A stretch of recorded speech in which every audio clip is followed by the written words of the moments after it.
За энэ гэрээний хилцээрийг бол дэмжиж байгаа. Одоо гадаад нөхцөл байдал үнэхэр хүнд байна шүү дээ. Тэгэхээр Орчин улбаны улс өөрөө түлш эрчим хүч экспортлохоо хориглосон. Гэхдээ өмнөх засгийн газрын байгуулсан хилцээрийн хүчинд өнөөдрөөс тэр хоригт ороогүй явж байгаа гэж ойлгож байна. Хамгийн гол нь одоо энэ олон улсын хилцээрүүдээр бидний зүгээс хараад байгаа юм. Яг энэ цогтоотор даргаыг үнийг хэлээд байгаа байхгүй. Энэ арилжааны хилцээр тэнцээ хоёр улсын харилцаагаа муудахгүй тулд сайн муу байж болох үүсч болшгүй бүх эрсдлээ тооцож гэрээнүүдээ тодорхой томьёолж оруулж ирдэг л баймаар байгаа байхгүй. Маш олон гэрээнүүд ингээд ийм бөөрөнхий тодорхойгүй орж ирээд байгаа.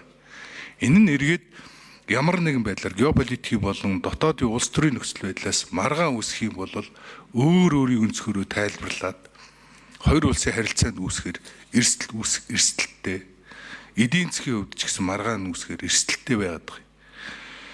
Тийм учраас одоо өнөөдөр бол энэ гэрээг бид нар бас ажлын хэсэгт мэдээж нэлээд олон юмыг тодорхой болгосон байна. Гэхдээ цаашдаа бас ингээд яамдууд болон гадаад хэргийн яам анхаарад эдийн засгийн арилжааны хилцээр хийхдээ гэрээний зүйл заалт нөхцлүүдийг илүү яг маш тодорхой олгож л оруулж ирдэг болохгүй бол ингээд үгсгэн дээрээс ихсүүлэл асуудал үүсэл тэр нь улс төрчил болоод байгаа эрсдлүүд байна.